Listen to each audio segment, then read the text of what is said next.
दोस्तों, YouTube के channel में आपका स्वागत। मैं मनजीत सिंह अपने सोशल स्टडी के टॉपिक्स के साथ। आज का जो टॉपिक है वो है 1857 का रिवॉल्ट या 1857 का विद्रोह। लोग इसे भारत का प्रथम स्वतंत्रता संग्राम भी कहते हैं। कुछ लोग इसे सैनिक विद्रोह के नाम से भी जानते हैं। ये अलग अलग थ्योरियां हैं जो अलग अलग इतिहासकारों ने दी हैं, उनके बारे में हम बाद में डिस्कस करेंगे। अभी हमारा जो टॉपिक है वो है 1857 का विद्रोह और उसके प्रमुख कारण। 1857 के विद्रोह के बहुत से कारण हैं, जिनमें राजनीतिक है, सामाजिक है, धार्मिक है, आर्थिक है, सैनिक है और तत्कालिक कारण है। लेकिन हम आज सिर्फ राजनीतिक पॉलिटिकल कॉजेस पे फोकस करेंगे। इन राजनीतिक कारणों में कई प्रमुख कारण हैं, जिनमें बहादुर शाह जफर के साथ दुर्व्यवहार, नाना साहब के साथ दुर्व्यवहार, गोद लेने की नीति, सहायक संधि, अवध के साथ दुर्व्यवहार, युद्ध व कब्जा। अब हम एक एक करके इनके बारे में विस्तार से चर्चा करेंगे। पहला है बहादुर शाह जफर के साथ दुर्व्यवहार।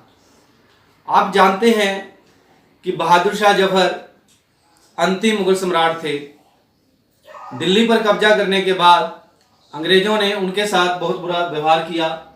उनका टाइटल छीन लिया गया और उनसे ये कह दिया गया कि आज के बाद आपकी संतान दिल्ली के सम्राट के नाम से या मुगल सम्राट के नाम से नहीं जानी जाएगी, और उसको पेंशन दे करके अलग जगह पर बिठा दिया गया। दिल्ली से वहां से उसको हटा दिया गया। उसी प्रकार दूसरा अगर जो कारण हम बात करें, नाना साहब के साथ दुर्व्यवहार। नाना साहब मराठों के पेशवा बाजीराव सेकंड के पुत्र थे। अब बसीन की संधि के बाद बाजीराव सेकंड को पूना से हटा करके कानपुर भेज दिया गया। कानपुर के पास जगह एक है बिठूर, वहीं पर बिठूर में नाना साहब पैदा हुए। और जब उनके पिता बाजीराव सेकंड की मृत्यु हो गई तो उसके बाद अंग्रेजों ने नाना साहब की पेंशन बंद कर दी। इस बात से नाना साहब को बड़ा गुस्सा आ रहा था और वो किसी ना किसी फिराक में थे कि कब इस बात का बदला अंग्रेजों से लिया जाए। इसी प्रकार तीसरी नीति, गोद लेने की नीति। ये 1857 के विद्रोह का एक बहुत ही महत्वपूर्ण कारण है। ये गोद लेने की नीति लॉर्ड डलहौजी ने चलाई थी और उसका जो मुख्य मकसद था वो था अंग्रेजी साम्राज्य का विस्तार करना। अपनी इस विस्तारवादी नीति को बढ़ावा देने के लिए लॉर्ड डलहौजी ने गोद लेने की नीति चलाई, जिसको डॉक्ट्रिन ऑफ लैप्स भी कहा जाता है। अब ये नीति क्या थी?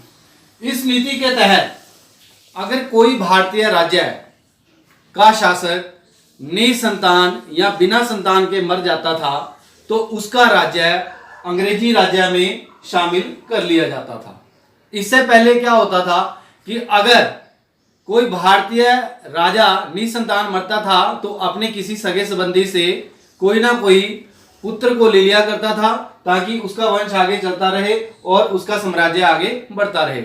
लेकिन लॉर्ड डलहौजी ने इस नीति को पलट दिया और भारतीय शासकों से कह दिया कि अब अगर वो निसंतान मर जाएंगे तो उनका साम्राज्य जो है, उनका जो राज्य है, अंग्रेजी साम्राज्य में शामिल कर लिया जाएगा। इस नीति के तहत सतारा, संबलपुर, जैतपुर और झांसी, ये सब के सब जो राज्य थे अंग्रेजी राज्य में शामिल कर लिए गए। इस कारणों से यहाँ के जो शासक थे, खास करके झांसी का जो शासिका थी उस समय रानी लक्ष्मीबाई, उसने कह दिया कि मैं अपनी झांसी नहीं दूंगी, और उसने अंग्रेजों से अपने राज्य को बचाने के लिए युद्ध की नीति को अख्तियार कर लिया। इसी तरह एक और संधि अंग्रेजों के समय में आई, जिसका भी यही उद्देश्य था कि अंग्रेजी साम्राज्यवादी नीति का विस्तार करना है। यह नीति लॉर्ड वेल्लेसली ने चलाई थी। इस नीति के तहत क्या होता था कि मैं आपको एक डायग्रामेटिकली इसका प्रस्तुतिकरण करवाता हूं। मान लीजिए ये छोटे छोटे गोले देखिए आप, और इनका जो सिंबॉलिक है उसको थोड़ा समझने का प्रयास करें। अगर हम इसको देखें, ये इंडियन स्टेट ए है,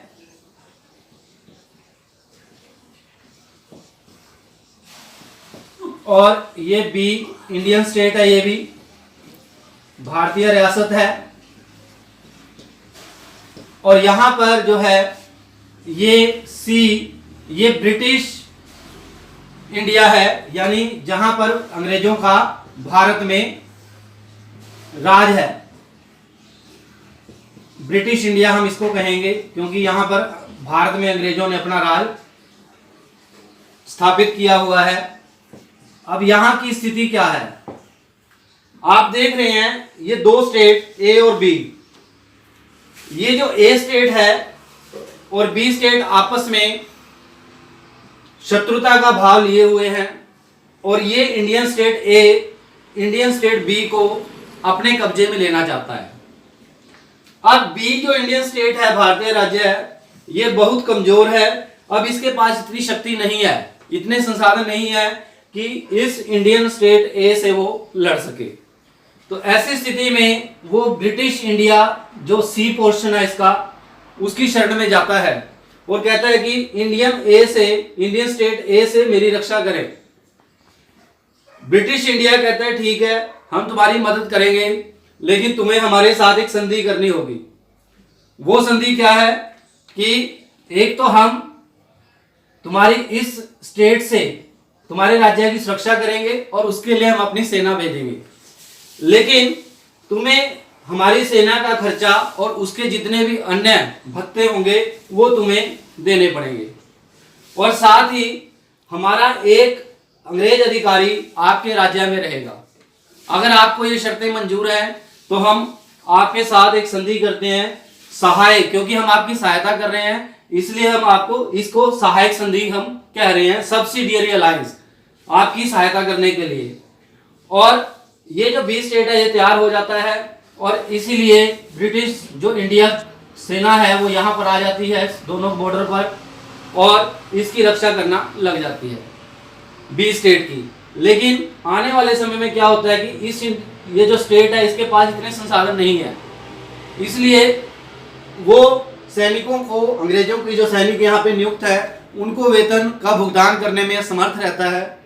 इसलिए वो कहता है कि ये जो ब्रिटिश इंडिया है कहता है कि मेरे सैनिकों का वेतन दीजिए। अब इसके पास जब संसाधन नहीं है तो वो कहता है कोई बात नहीं, आप मेरा थोड़ा सा ये राज्य ले लीजिए। अब ये ब्रिटिश इंडिया का जो राज्य है, जो एक्सपेंशन पॉलिसी है वो यहाँ पर दिख रही है, वो बी स्टेट वाला राज्य अपने राज्य में ले लेती है, और आने वाले समय में भी यही स्थिति बनी रहती है। उसके पास और सैनिकों का वेतन भुगतान करने के लिए कोई पैसा नहीं है। तो इस प्रकार धीरे धीरे और थोड़ा बढ़ा लिया जाता है बी स्टेट वाला राज्य अंग्रेजी राज्य में, और अंत में चलते चलते ये सारे का सारा जो बी स्टेट है ये पूरी तरह से ब्रिटिश इंडिया में शामिल कर ली जाती है। इस नीति के तहत हैदराबाद, मैसूर, तंजौर आदि छोटे छोटे राज्यों को अंग्रेजी राज्य में शामिल किया जाता है। इसी तरह एक और नीति थी, वो था कुशासन की नीति। कुशासन की नीति क्या थी, जानबूझकर के अंग्रेजों ने एक और पॉलिसी, एक और चाल चली कि अगर कोई भी भारतीय राज्य का शासक ठीक ढंग से शासन नहीं करेगा तो उसको अंग्रेजी राज्य में शामिल कर लिया जाएगा। अब ये नीति अवध के साथ की गई। अवध का जो शासक था वाजिद अली शाह, वो भोग विलास में डूबा हुआ था। कहा जाता है कि उसको अपनी प्रजा की ज्यादा चिंता नहीं थी, वो हमेशा अपनी रंगरलियों में मस्त रहता था। और इसी का फायदा उठा करके अवध का जो राज्य था अंग्रेजों ने अपने कब्जे में कर लिया, और इसलिए अंग्रेजी राज्य का साम्राज्य जो था धीरे धीरे और बढ़ने लगा। बाद में इसकी जो बेगम थी वो बड़ी नाराज हुई और उसने भी अंग्रेजों से बदला लेने की सोच ली। अब अंतिम जो नीति थी प्रमुख, वो थी युद्ध व कब्जा। आप जानते हैं बंगाल से लेकर के शुरुआत में ही बंगाल पे कब्जा किया, मद्रास पे कब्जा किया, मराठों के साथ उन्होंने युद्ध लड़ करके उनसे उनके क्षेत्रों को छीन लिया। इसी प्रकार पंजाब को भी युद्ध कर करके अपने क्षेत्रों में शामिल कर लिया। और इस प्रकार ये विभिन्न नीतियों से अंग्रेजों ने भारत के विभिन्न हिस्सों को अपने कब्जे में कर लिया।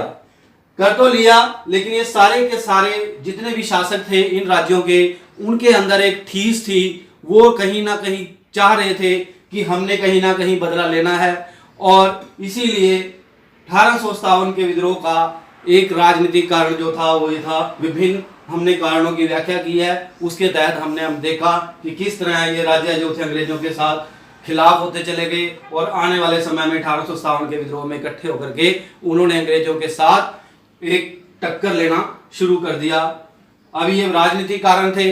आने वाले समय में हम इस 1857 के विद्रोह के जो अन्य कारण हैं, जिनमें सामाजिक है, धार्मिक है, आर्थिक है, तत्कालिक है, सैनिक है, उनकी आने वाले व्याख्या में करेंगे।